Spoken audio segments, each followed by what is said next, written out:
Well, this is my first time at NAB, and I'm sorry to say that because when I went downstairs and went to the expo, I was blown away by the technology and all of the people who put together and show what we do, because I'm on the creative side. I kind of feel like I have been remiss in not being a part of this community before. I loved it. There was a whole camera section and a VR section, and that's the wave of the future. So, and we're actually experimenting with VR ourselves. So I'm incredibly excited about getting to know more of the technology, and even just sort of seeing. I think they call them switchers, and I'm like, there's never a world that I was part of, but you have to know how this all gets distributed.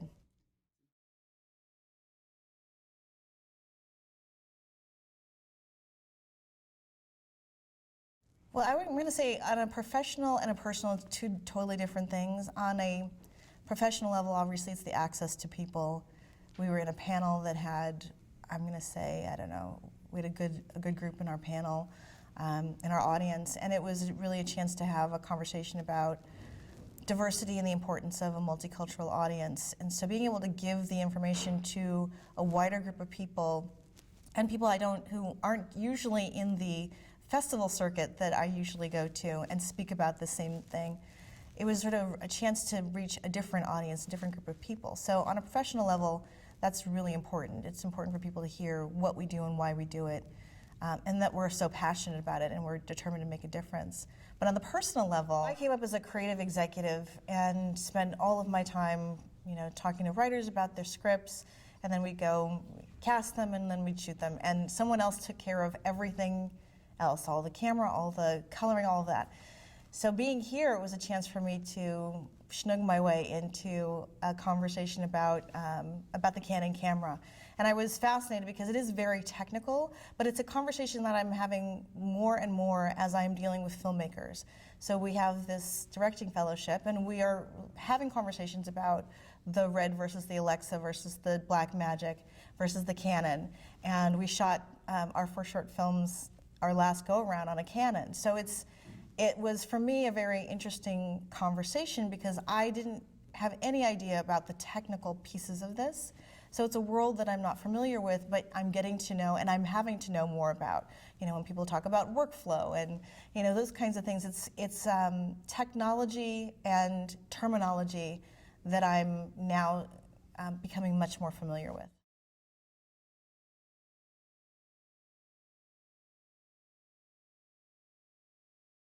Well, I would say that the social people at, I should say the executives who are in charge of social at HBO are incredible. I don't know how they do it. I am sort of just now understanding how powerful the medium is and how woefully inept I am at my own social profile, and I'm getting better. I am now Facebooking more and tweeting more and gaining followers more, and I think it's important for the story to have that kind of awareness, and also for the audience to be able to talk back to you. They tell you an incredible amount of information that you probably weren't aware of, and whenever we blast out upcoming dates or events that are coming up, there's just a tsunami of information that comes back to us about what people like and what they don't like. So it's incredibly valuable. It's not always positive, it's sometimes, but it's always very helpful.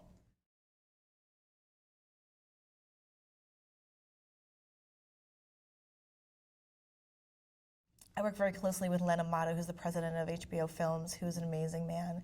And he said to me recently, he said, you have to get out there and tell the story. He said, we have a great story to tell. And he said, and I don't think that people know exactly what you do and how much you do, and the success stories that are coming out of the writers that we're finding and the directors that we're finding, and how many of those people we are supporting. And that's one of the things that I need to get better at. I'm just, quite honestly, I'm terrified.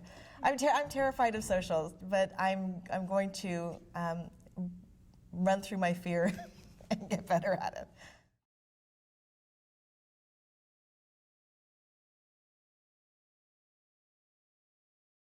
It is. We have, and this is only a couple of years old, we launched our first Access program in 2014. It was a director's program.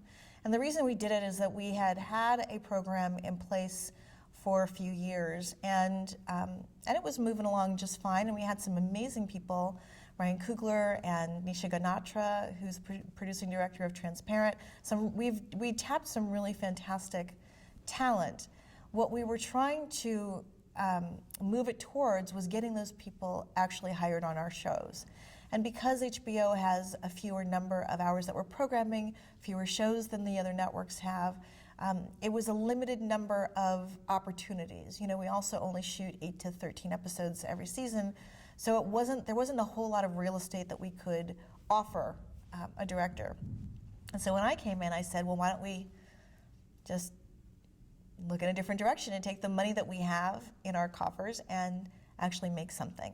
And because we've been very big in the film festival world, and we support a lot of film festivals around the US, I said, why don't we try to take those filmmakers that we've come into contact with all along and give them an opportunity to shoot something for HBO. Because when you're shooting something for a premium cable network, there are certain things that you need to know about developing television that is very different than a film schedule. So we said, well, why don't we support them not only with that information, you know, writing the script or, you know, developing the project, and then actually putting together the crew. We want to be able to shoot them in a timely manner with a full union crew in a way that's sort of going to set them up for success when they finally do get their first episode of television. And the other part of this is it's not just supporting those people, those 4 directors or 3 directors or however many directors we have. It's also creating an ecosystem of diverse talent. So our line producer, our creative producer was Effie Brown, who you've now seen on Project Greenlight, who was fantastic in marshaling the troops, and the entire crew was incredibly diverse. So we had ADs and DPs and editors, and it was a fantastic experience because those people also are now funneled through the HBO machinery as well. They've all gotten meetings. They've all had a chance to get to know our people. And the biggest deterrent to diversity really is access, which is why we called our program Access. It's a chance for everyone to have access.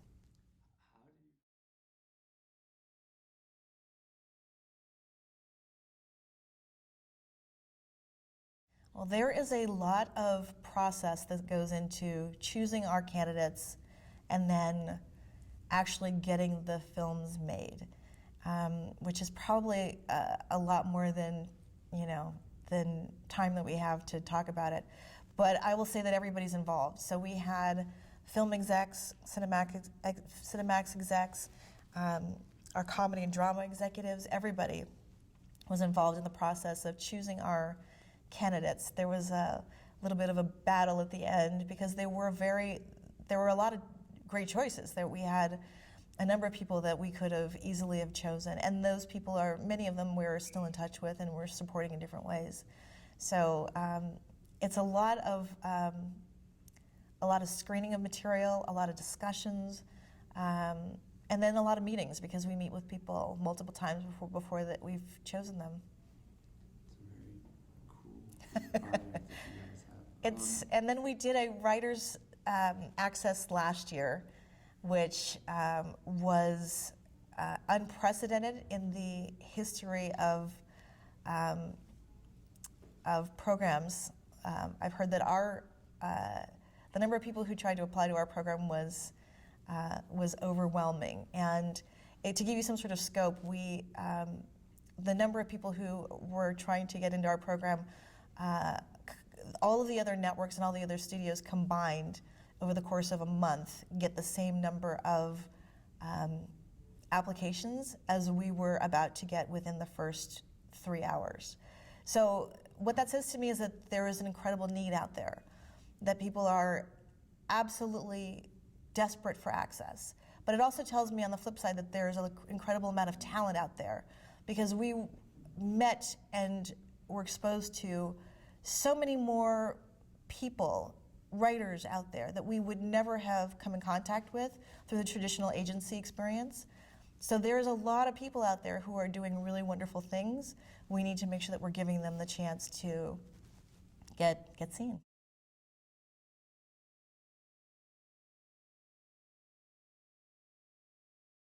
You know, HBO has a very diverse audience.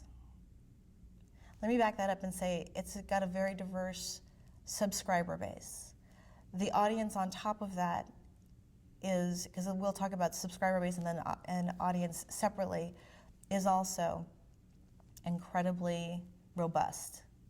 So we have somewhere in the neighborhood of 16% African American, 13% Latino, 6% Asian in terms of our subscriber base, and yet how they consume that media is very engaged. So we might watch things more often. We might watch in bigger numbers. We might consume a wider array of content. So it's an incredibly important group of people that we need to be conscious of and to be programming for. So that's why they hired me. The idea is let's make sure that we're doing, let's make sure we're doing everything that we can in order to get that audience into HBO and to service them well.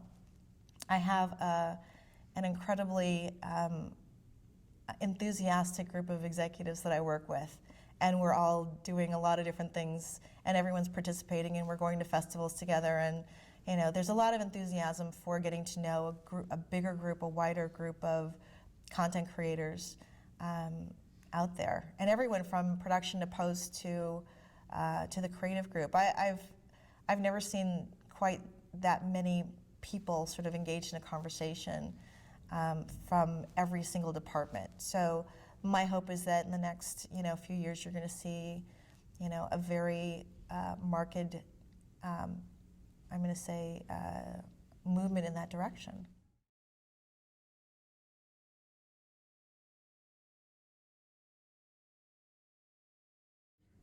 I will say also in terms of a bigger picture, why is it important? Because that's what this country looks like. And the country has, we as entertainment content providers haven't really, we're sort of slowly moving in that direction. There's a lot of conversation. There's the Oscars So White campaign. We're constantly having the same conversation. On the one hand, the civil rights movement was, 60 years ago, and so it feels like in the history of man, that's not a very long amount of time to make those sort of changes. And yet we all are very educated, smart people who realize that we have the capability of doing that now. So it feels like it has been long overdue. And I feel like there's enough people having the same conversation that there's no reason that we can't make this happen. So it's just important. It's important for us to tell stories about everyone. It's important for us to have stories about the future that everyone can relate to. I need to see myself, and my kids need to see themselves in every piece of content so that we know what's possible and we know what's happening now. It is truth. It is truth. And it's really important for history's sake to tell the right stories about our history, to tell the honest stories about our history, but also to tell the stories about now and to tell the stories about the future that reflect the world that we're in. And I feel like we're now, because of social media, we are in this global society where we are in touch with, a keystroke with people in India and China, and they're incredibly diverse populations. And I feel as though if we're not having those conversations on a global scale, then we're going to be left behind because someone else is going to do it. And they're going to do it well.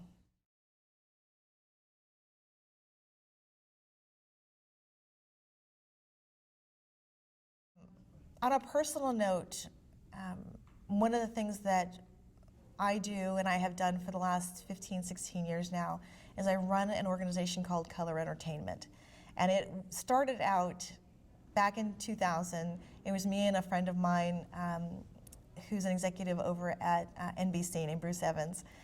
And we happened to be on a panel. It was for, it was like the DGA, WGA, and we were getting blasted by questions about diversity. And I looked over at Bruce and I said, I'm not sure why we don't get together more often. And there was another executive there at the time who I think was a current executive. And we all said, since at the time I might have been at Fox at the time, or UPN.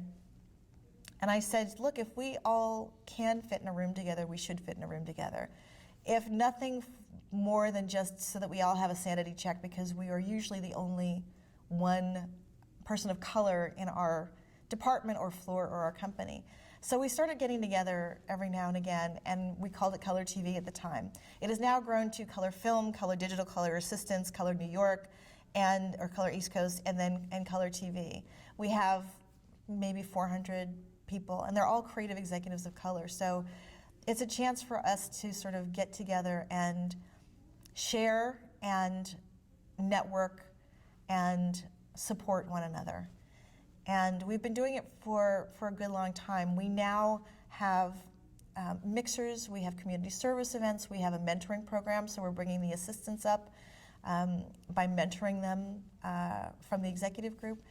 And we also do content events, so we do all sorts of panel discussions, educational discussions about being an executive in entertainment. And then we also do something else that's really significant, which is something that I think that we're starting to address in the Oscar So White conversation, which is where are all of those executives of color that can help create the content of color. It's a very important link that we cannot overlook. And I started my career in film, so I know how difficult it is to rise up and then to get to VP and then find no place to go. So we're having conversations now, and I think we have for maybe the last 10 years, with the heads of studios and the heads of networks. And so a network head will come in and have dinner with 50 of our executives and get to see that we are out there. You know, there's always that common misperception of, well, we can't find anybody. And it's like, well, if I know everybody, then I can introduce you to everybody. It's not brain surgery. So just ask the right people. And as I said before, the biggest deterrent to diversity is the access. It's the knowledge of who's out there, because people tend to go to their very small group of friends from school, you know, the high school buddy, the nephew of whatever. So this is a chance for people to expand their network and get to know a group of people who are at the top of their game. They're all excellent executives. And I think it's important for people to know that those kinds of organizations and that kind of drive is out there, and those kinds of methods of support are out there.